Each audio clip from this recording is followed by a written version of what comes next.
1200 കോടി turn over ലക്ഷ്യമിട്ട് കേരളത്തിലെ പ്രമുഖ ധനകാര്യ സ്ഥാപനമായ UGS ഗോൾഡ് ലോൺ പുതിയ പദ്ധതികൾ പ്രഖ്യാപിച്ചു.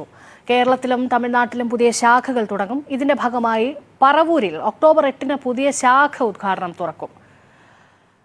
ദേശീയ തലത്തിൽ ബ്രാൻഡ് സാന്നിധ്യം ഉറപ്പിക്കുന്നതിനായി സിനിമാ താരം തൃഷയെ UGS ഗോൾഡ് ലോണിന്റെ പ്രധാന ബ്രാൻഡ് അംബാസഡറായി അവതരിപ്പിച്ചു. ധ്യാൻ ശ്രീനിവാസനാണ് കേരളത്തിലെ UGSന്റെ മുഖം. ഇതോടൊപ്പം ഉപഭോക്താക്കൾക്കായി പുതിയ ഇൻഷുറൻസ് സേവനങ്ങളും കമ്പനി പുറത്തിറക്കി. ലൈഫ്, ഹെൽത്ത്, വെഹിക്കിൾ ഇൻഷുറൻസ് സേവനങ്ങൾക്ക് തുടക്കമായി.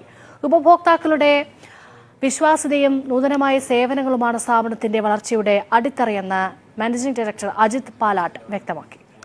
2026 ഒന്ന് റീബ്രാൻഡ് ചെയ്ത് പുതിയ ബ്രാൻഡ് അംബാസഡർ തൃഷ കൃഷ്ണനുമായി അസോസിയേറ്റ് ചെയ്ത് ഞങ്ങളൊരു വലിയ എക്സ്പാൻഷൻ, സൗത്ത് ഇന്ത്യയിൽ ഒരു വലിയ എക്സ്പാൻഷനിലേക്ക് പോയിക്കൊണ്ടിരിക്കുകയാണ്. അതോടൊപ്പം ഓഗസ്റ്റ് 8-ന് ഞങ്ങൾ കൊച്ചിയിലെ first branch, north Paravur branch August 8-ന് വൈകുന്നേരം 4:30 PM നമ്മുടെ ഹോണറബിൾ മിനിസ്റ്റർ, ഉന്നത വിദ്യാഭ്യാസ വകുപ്പ് മന്ത്രി റോജി എം ജോൺ അവർകളാണ് ഉദ്ഘാടനം നിർവഹിക്കുന്നത്. അതോടൊപ്പം UGSന്റെ ഒരു പുതിയ firm, UGS insurance and marketing private limited എന്ന് പറയുന്ന ഒരു പുതിയ ഫേം, ഇൻഷുറൻസിന്റെ പുതിയ ഫേം കൂടി ഫേമിന്റെ ലോഞ്ച് കൂടി ഇന്ന് ഈ വേദിയിൽ ഞങ്ങൾ ചെയ്തിട്ടുണ്ട്.